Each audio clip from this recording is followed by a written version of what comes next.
Nós praticamente não tivemos custos com reparos nos robôs, porque não somos muito agressivos com eles, né? Não usamos areia, temos 4 robôs Lely e ordenhamos cerca de 220 vacas neles. Fazemos uma dieta seca com baixo teor de cálcio para as vacas secas. A dieta é composta basicamente por silagem de milho e palha. Então, quando elas entram no galpão de ordenha e veem um freestall, elas já sabem como utilizá-lo. Quando precisamos prendê-las por qualquer motivo, como tratamentos de saúde, elas sabem como usar o canzil e coisas do tipo. E esses 2 sistemas de canzil são onde realizamos todos os tratamentos, diagnósticos de prenhez e coisas do tipo, porque é onde agrupamos os animais. Então dá para ver que há portões aqui e outros lá atrás. Criamos um bom curral de separação. Podemos prendê-las e examiná-las, esse tipo de coisa. Vocês ajustam a TMR para tentar compensar isso? Sim, ajustamos e acho que essa tem sido a nossa dificuldade, tentar encontrar o ponto ideal. Porque outra coisa difícil com os robôs é tentar equilibrar a TMR versus os pellets. No momento, retiramos um pouco de energia para tentar aumentar as visitas ao robô. Mas com isso, acho que removemos energia demais. E é por isso que as vacas não estão produzindo tanto. Vamos colocar mais energia de volta, mas esperamos não colocar energia demais a ponto de perder visitas. Então é realmente um grande ato de equilíbrio. E vocês trabalham com amido e algumas fontes de fibra não forrageira, como casca de soja ou algo assim? Sim, neste momento temos um pouco de casca de soja na dieta, mas não o suficiente para realmente fazer diferença. Mas vamos trabalhar com isso um pouco. Utilizamos farelo de soja, então é basicamente silagem de milho, milho úmido, que, para ser sincero, acho que é um pouco do nosso problema. Eu não acho que um rebanho com robô e milho úmido sejam o melhor ajuste.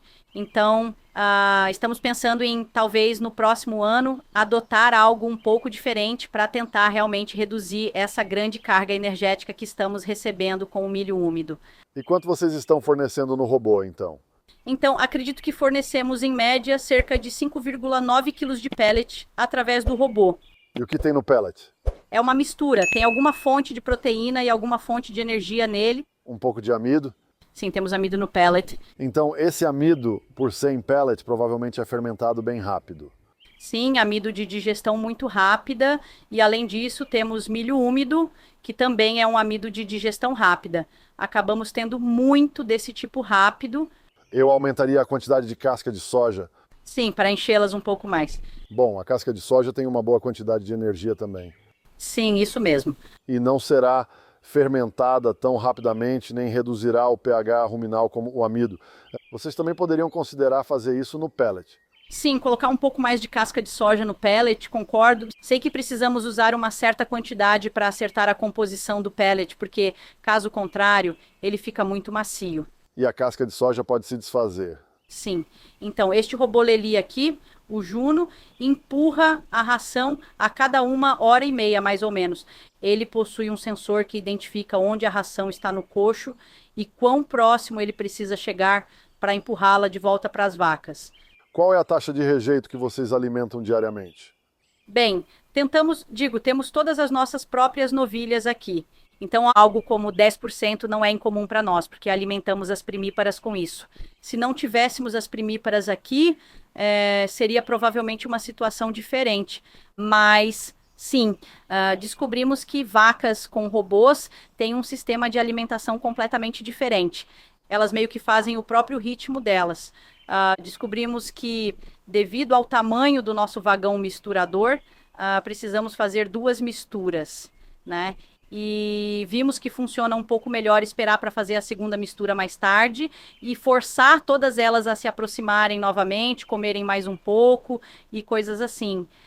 Como não há sala de ordenha, não existe aquele horário forçado para comer, como quando as vacas voltam da ordenha na sala de ordenha. Então tivemos que fazer alguns ajustes e trabalhar um pouco nisso.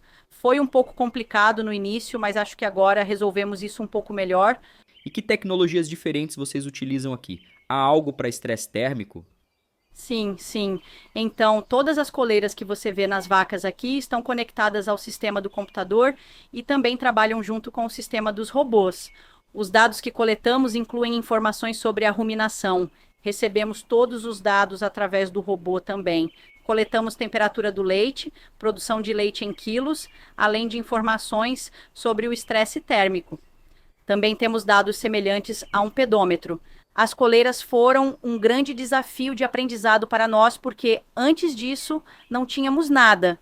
Foi como uma enxurrada de informações, o que acredito foi um pouco difícil de gerenciar para nós. Precisamos aprender a pegar essas informações e transformá-las em algo prático para o nosso sistema. E sobre a reprodução, vocês acompanham algumas informações nas coleiras? Sim, absolutamente. Nós nos afastamos um pouco da IATF propriamente dita e fazemos muito mais a inseminação baseada nas informações das coleiras. Essa foi uma boa adição quando instalamos os robôs também. Então, sim. Você estava falando sobre reprodução? Não ouvi direito. Sim, eu comentei sobre reprodução. Vocês ainda fazem IATF?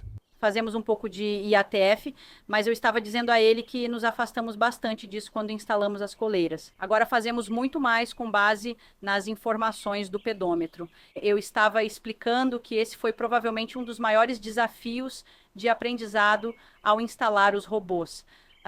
Antes disso, não tínhamos nenhum sistema de coleiras ou algo parecido. Então, quando colocamos essas coleiras, passamos a ter dados de ruminação, pedômetro, praticamente tudo o que você pode querer. O maior desafio do ponto de vista das pessoas foi aprender, ok, tenho todas essas informações, o que faço com elas, como utilizo isso de maneira prática e útil. Acho que agora entendemos isso muito bem. Diria que uma das coisas que usamos mais é a ruminação. Para reprodução, para a saúde, coisas desse tipo, mas entre a ruminação e o pedômetro, quando você junta todas essas informações, você consegue ter uma boa ideia de quando inseminar a vaca. Que porcentagem das suas vacas vocês inseminam dessa forma? Estamos com mais de 60% das inseminações baseadas nas informações das coleiras. Demoramos um pouco para chegar a esse ponto, porque não estávamos totalmente seguros, não tínhamos muita confiança nos pedômetros e o inseminador também não estava muito confortável. Mas uma vez que focamos realmente nesses dados, começamos a inseminar um pouco mais cedo quando identificamos um cio.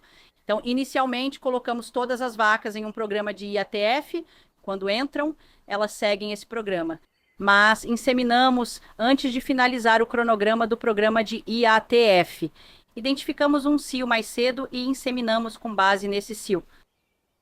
Temos tido muito sucesso fazendo isso. Parece que esse primeiro cio é um dos melhores para inseminar. Assim, elas acabam emprenhando um pouco melhor. E quantos dias vocês esperam antes de inseminar? Adiantamos um pouco, estamos agora em 60 dias. Antes estávamos em 70 dias, mas adiantamos para 60.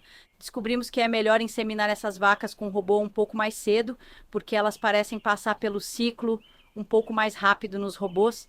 Parece que os nossos picos de produção não duram tanto quanto gostaríamos. Acredito que essa seja uma questão que ainda precisamos entender melhor. Mas percebemos que inseminando um pouco mais cedo, evitamos ter vacas que estavam caindo muito na produção de leite no final da lactação. Seus robôs têm a capacidade de fornecer mais de uma mistura de concentrado ou apenas uma? Não, nós trabalhamos apenas com uma mistura de concentrado, sim. Seria bom ter duas. Vi muitos lugares onde colocam algo diferente para os animais no final da lactação, algo que não seja tão forte e não tenha todos os componentes energéticos, sabe? E sobre o galpão, você sabe o tamanho dele? Quantas camas há? Não sei, essa seria uma pergunta para o meu marido. Sem problema, mas há aspersores, há... Não, essa é uma das grandes deficiências deste galpão, o controle térmico. E definitivamente sentimos isso com a chegada do verão. Somos muito afetados por isso. Então, está na nossa lista de prioridades para o próximo ano. Com certeza instalaremos mais ventiladores. Gostaríamos de colocar mais ventiladores, especialmente próximos aos robôs, porque atualmente não temos nenhum ali. Acreditamos que isso pode ser um pequeno fator de desmotivação para as vacas. Também conversamos sobre um sistema de aspersão ou algo que pudesse ajudar. Quando ordenhávamos na sala de ordenha, tínhamos controle térmico no curral de espera. Esse era o nosso sistema de controle térmico, mas aqui não temos nada, então definitivamente está na nossa lista de projetos para a próxima primavera. O galpão tem 64 metros de comprimento, é isso que você queria saber? E qual é a frequência das ordenhas? Sim, estamos com uma média de 2,8 ordenhas por dia. Obviamente, isso varia. Minhas vacas em final de lactação não vão tanto. Tentamos deixar as vacas em início de lactação ordenharem quase o quanto elas quiserem, até atingirem os 15 a 20 dias de lactação. Então, algumas dessas vacas chegam a 4 ou 4,4 ordenhas por dia. Mas, em média, estamos mesmo em 2,8 ordenhas. Sobre as camas, na verdade, usamos colchões. Temos 2 galpões e o outro está cheio de novilhas com areia. Quando decidimos instalar os robôs, tivemos que fazer uma grande escolha sobre qual galpão usar. Este aqui fez mais sentido logisticamente para podermos canalizar o leite de volta até a casa do leite e coisas assim. Mas, falando de galpões com colchões, eu provavelmente teria preferido areia. Os colchões talvez sejam um pouco mais agressivos para as vacas. Acho que perdemos um pouco de produção de leite por causa disso. Por outro lado, algo que ganhamos com os robôs é que a areia é muito agressiva para os robôs e todas as peças envolvidas. Nós praticamente não tivemos custos com reparos nos robôs porque não usamos areia. Então, acho que é uma questão de troca, certo? Há vantagens e desvantagens. Para o conforto das vacas, definitivamente a areia é melhor. Neste galpão, usamos colchões porque é o que temos. Outra coisa que influencia essa decisão é o fato de que nossa lagoa de esterco é configurada apenas para serragem. A outra lagoa é configurada para areia. Nossa lagoa de esterco aqui não é revestida, então não conseguimos usar areia porque não conseguimos removê-la. Essa é outra razão pela qual usamos os colchões aqui. Utilizamos cal nos colchões 2 vezes por dia. Quando raspamos o piso 2 vezes ao dia, espalhamos cal por cima dos colchões para ajudar a controlar as bactérias. Vocês já tiveram algum caso de síndrome do intestino hemorrágico? Você conhece a síndrome do intestino hemorrágico? Sim, mas não tivemos nenhum caso aqui. Fizemos testes 1 ou 2 vezes, mas isso não tem sido uma preocupação para as nossas vacas. Vocês utilizam beef on dairy ou o cruzamento de vacas leiteiras com touros de corte aqui ou não? Não muito. Fizemos um pouco disso. Nós realmente só usamos em vacas que têm dificuldade para emprenhar ou algo assim. Mas, na verdade, criamos todos os nossos bezerros machos e temos outra fazenda onde criamos bovinos de corte. Descobrimos que no nosso sistema de produção de carne, o novilho holandês se adapta muito melhor. Então, usamos apenas inseminação convencional. E sobre a genética, você poderia falar um pouco? Sim, nós não temos um rebanho com genética muito avançada.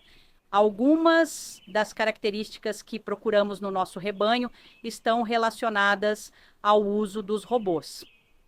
Então, o posicionamento dos tetos, por exemplo, garantir que temos tetos adequados para os robôs é realmente importante. Fora isso, procuramos por vacas mais gerais, um tipo mais comercial de vaca. Não focamos muito na genética aqui, mas no geral temos vacas razoavelmente boas dentro desse padrão. E sobre o robô, ele tem câmera laser, como ele identifica os tetos? Sim, o braço tem um laser que identifica os tetos e faz a conexão. Também há câmeras acima da vaca que mostram ao robô onde ela está. Assim, se a vaca se mover para a frente e para trás, o braço a acompanhará nesse movimento. Se vocês quiserem, podemos entrar na sala dos robôs e posso mostrar um pouco do que eles fazem lá dentro. Tivemos que instalar um portão e um travamento porque as vacas estavam danificando nossas portas. Então, o que acontece aqui em Michigan, somos obrigados a escovar os tetos 2 vezes. O sistema tem um sanitizante e faz a escovação dos tetos. Ele se recolhe, se sanitiza novamente, retorna e faz outra escovação. Depois disso, ele realmente seca os tetos, né, soprando ar nos tetos para secá-los antes de conectar as teteiras. Em seguida, usa o laser para identificar os tetos e conectar as vacas dessa maneira. Quanto custa implementar esse robô aqui? Não lembro exatamente, mas os robôs têm um custo considerável. O que fizemos foi optar por um programa de leasing com opção de compra. Nos explicaram que esses robôs são como um celular, certo? Depois de alguns anos e sai um modelo novo com tecnologia muito melhor. Com a opção de leasing com compra, ao final do contrato, temos a possibilidade de atualizar para um novo robô. Decidimos seguir essa opção depois que alguns amigos nossos fizeram isso. Eles tiveram os robôs por 8 anos e quando saiu o novo modelo, gostaram muito dele. Então retiraram os antigos e instalaram os novos. Esse foi o caminho que escolhemos. É como um celular, você paga o leasing e no final, quando surge um modelo novo, você pode fazer o upgrade. Então esse é basicamente o nosso programa. Qual é o segredo para os robôs? Em que é preciso focar para ter uma boa produção de leite? Sim, os robôs são complicados. A nutrição é realmente importante porque você tem o pellet e depois a PMR, que é a mistura fornecida no coxo. Ajustar isso corretamente com a quantidade ideal de proteína, amido e energia é realmente desafiador. Outra coisa que aprendemos logo no início foi: deixem as vacas serem vacas. No começo estávamos muito presentes no galpão. Buscávamos muitas vacas manualmente. Finalmente pensamos: vamos deixar as vacas fazerem o trabalho. Vamos ver o que elas conseguem fazer. Quanto menos estamos no galpão, melhores elas ficam. Elas vão muito mais ao robô e são muito mais eficientes sem a nossa interferência. Então, tentamos resolver tudo em algumas horas pela manhã e depois nos afastamos e deixamos as vacas serem vacas. E este é um sistema guiado? Não, é um sistema de fluxo livre. Sim, as vacas vêm quando querem. Essa vaca, por exemplo, não era o horário dela para ordenha. O sistema do computador organiza tudo com base em vários parâmetros, como a curva de lactação, a produção de leite e coisas assim. O sistema determina quando elas podem ou não acessar o robô. A coleira da vaca detecta se ela está pronta ou não, e quando não está, ela é identificada pelo sistema. O computador nos mostra tudo o que está acontecendo aqui, né? Então temos, por exemplo, o número da vaca, a lactação dela, quantos dias ela está em lactação, quantos pellets está recebendo e quanto tempo ela leva para ser ordenhada. Além disso, né, o sistema nos mostra a produção de leite por teto individual, o que é incrível. Ele também desliga as teteiras de acordo com a produção de leite em cada quarto do Uber, o que é muito bom. Algo que percebemos agora que estamos com o sistema há algum tempo é que os finais dos tetos das vacas estão excepcionais. Quero dizer, eles parecem com os do dia em que elas pariram. Os tetos estão fantásticos. Então, essa é uma grande vantagem aqui. Definitivamente não estamos super ordenhando as vacas, né? Estamos mantendo as vacas no rebanho por muito mais tempo.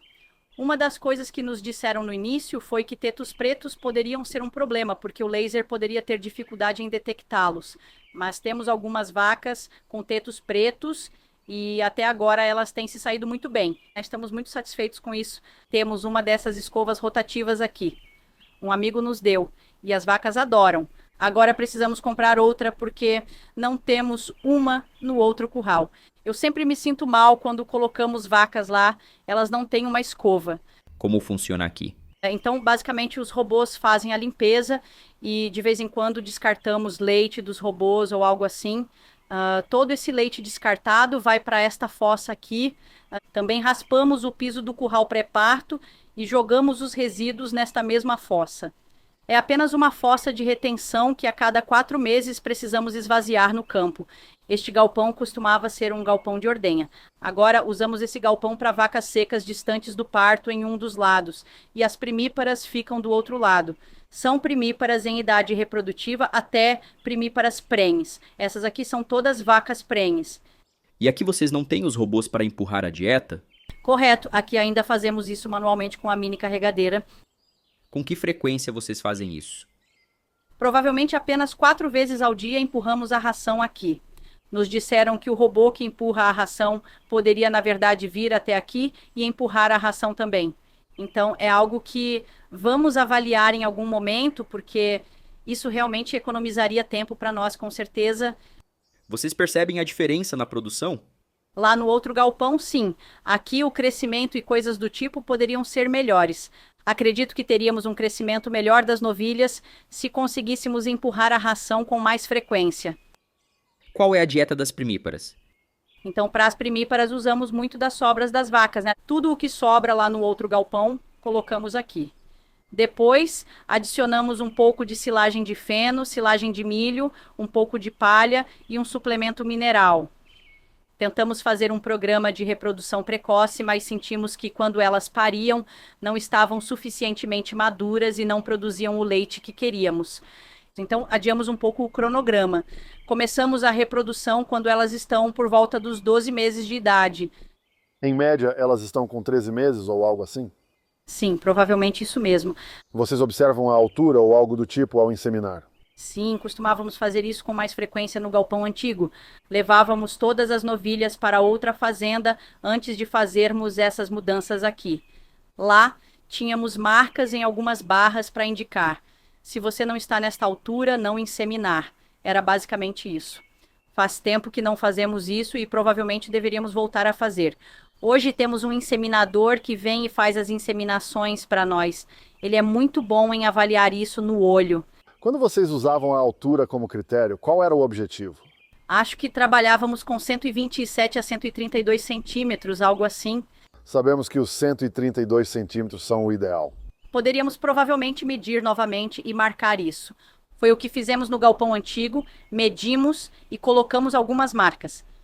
Só não fizemos isso desde que voltamos para cá. Quando vocês vieram para cá, decidiram que tinham terminado com o trabalho de nutrição? Na verdade, eu já trabalhei com nutrição. Meu marido e eu somos os donos desta fazenda há 12 anos. Então fiz a nossa nutrição por um tempo. Havia prós e contras nisso, né? Sinceramente, na sala de ordenha era muito mais fácil. Eu gostava muito disso. Conseguíamos manter 44,5 quilos de leite com 4 a 5% de gordura do leite. Era super fácil e muito consistente. Depois que mudamos para os robôs, foi um jogo completamente diferente. Simplesmente não era mais tão fácil. Vocês chamam bastante o nutricionista? O tempo todo. Outro dia liguei para eles e os culpei. Quando contratamos o Nate, eu disse: Nate, provavelmente serei a pior cliente que você terá porque conheço nutrição bem demais. Eu ia cursar faculdade para trabalhar com frangos. Era esse o meu plano até conhecer o meu marido, que tem uma fazenda leiteira. Então mudamos o foco para as vacas leiteiras. Este galpão costumava ser o galpão das vacas recém-paridas e agora estamos convertendo ele em um galpão para as novilhas desmamadas. Então todas as nossas novilhas serão desmamadas nos bezerreiros individuais e depois virão para este galpão, onde vão crescendo até atingirem a idade de reprodução. Isso é sempre divertido. Sim, colocamos alguns canzis aqui também, para que elas aprendam a usar os canzis. Você poderia falar um pouco mais sobre como isso ajuda no outro galpão quando elas crescem? Claro, sempre percebemos que treinar esses animais mais jovens a usar os canzis e os freestalls facilita muito conforme elas crescem. Quando atingem a idade de reprodução e depois fazem a transição para o grupo de vacas em lactação, elas já sabem como usar esses sistemas. Então, quando elas chegam no galpão de ordenha e veem os freestalls, elas sabem como utilizá-los. E quando precisamos prendê-las para qualquer tratamento de saúde, elas já sabem usar os canzis. Por isso implementamos isso neste galpão. Basicamente, nós as treinamos desde cedo. Sobre a ordenha robotizada, quantos dias leva para se adaptar ao sistema? Da primeira vez eu me lembro que foi um desastre, né? Começamos a empurrar as vacas uma semana antes de iniciar a ordenha no robô. E isso foi uma das melhores orientações que a empresa nos deu. Deixamos o robô aberto e o que fizemos foi apenas empurrar as vacas para passarem pelo sistema sem serem ordenhadas ou tocadas. Isso as deixou muito acostumadas com o ambiente do robô, o cheiro, o visual, antes que qualquer coisa as tocasse ou as ordenhasse. Fizemos isso por uma semana e na semana seguinte começamos a ordenhá-las nos robôs. Isso foi relativamente tranquilo. Não precisamos empurrar tanto as vacas depois. Elas começaram a entrar no sistema sozinhas para serem ordenhadas. Porém, tivemos um número considerável de vacas que precisavam ser buscadas por aproximadamente 3 meses após a introdução dos robôs. As vacas mais velhas simplesmente não se adaptam. Temos algumas vacas mais velhas ainda hoje que, honestamente, nunca se acostumaram. Elas continuam sendo vacas de 2 ordenhas por dia porque não gostam dos robôs. Já as vacas jovens que entram no sistema, você não precisa nem tocar nelas. Elas passam direto pelo robô, são ordenhadas sozinhas, sem precisar ir buscá-las. Foi um grande processo de aprendizado para nós e para elas. Cometemos o erro de começar em janeiro, o período mais frio do ano. Ficamos semanas inteiras, 24 horas por dia, empurrando vacas. Tínhamos turnos de pessoas fazendo isso. Foram alguns meses bem difíceis. Aqui temos 2 silos bunker de silagem de feno e outro silo de silagem de milho. Temos muito mais silagem de milho do que realmente precisamos. Ainda não descobrimos como ajustar isso, mas chegaremos lá. Também armazenamos palha para nossa ração pré-parto. Mantemos farelo de soja e depois a nossa mistura. Definitivamente é um sistema tradicional. Tem vantagens e desvantagens. Temos algumas dificuldades, especialmente nas bordas do silo, na parte de trás. Você sabe como é, temos silagens em bunkers de argila, então há problemas de infiltração e lixiviação. Já conversamos sobre cobrir as laterais, mas ainda não fizemos isso. Você quer dizer colocar um telhado por cima? Não, usar plástico para cobrir as laterais. Plástico descendo as laterais? Sim, cobrindo as laterais, mas ainda não fizemos isso. Ignore as placas. Acho que ele tem farelo de soja neste aqui e a mistura naquele outro, se bem me lembro. Temos um picador na enfardadora, então o material sai um pouco picado por causa dela. Mas colocamos isso diretamente no nosso misturador assim mesmo e deixamos o misturador rodar um pouco mais. Parece funcionar bem. Tenho certeza de que gastamos mais facas do misturador do que o necessário, mas ainda é melhor do que ter um triturador de palha separado. E as vacas comem junto com todo o resto? Sim, nós colocamos isso principalmente na nossa ração pré-parto. Não analisamos muito as vacas em pré-parto. Nós fazemos uma dieta seca de baixo cálcio para elas, que consiste basicamente em silagem de milho e palha quando elas chegam à fase de pré-parto. É onde a maior parte desse material será usada. E elas não deixam a palha de lado? Não muito, não. Quando processamos a palha junto com a silagem de milho, parece que ela é processada muito bem. Acho que a área onde temos mais trabalho a fazer na fazenda é criar um sistema melhor aqui. Temos um coxo tipo H muito antigo. Com o telhado sobre ele, ainda alimentamos as vacas ali. Um sistema diferente aqui seria muito mais eficiente para nós e, acredito, melhor para as vacas. Este é o lugar onde ainda temos problemas com os partos, porque não temos uma cama compactada. Às vezes as vacas parem à noite e coisas do tipo. Essa é a nossa maior área a ser melhorada. Este é o curral de vacas em pré-parto. Normalmente não temos tantas vacas em pré-parto, mas estamos esperando muito mais partos do que o normal este mês. Por isso está bem mais cheio do que o comum. As vacas se alimentam no coxo H, circulam por aqui, tem camas de areia no fundo e nesta outra parte do galpão estão os currais de parto. Posso mostrar isso também. Há todo um sistema de portões aqui onde conseguimos montar currais, né? Colocamos as vacas nesses currais quando elas estão prontas para o parto. Temos um bezerro ali agora. Acho que ele está quase pronto para ser transferido para os bezerreiros individuais.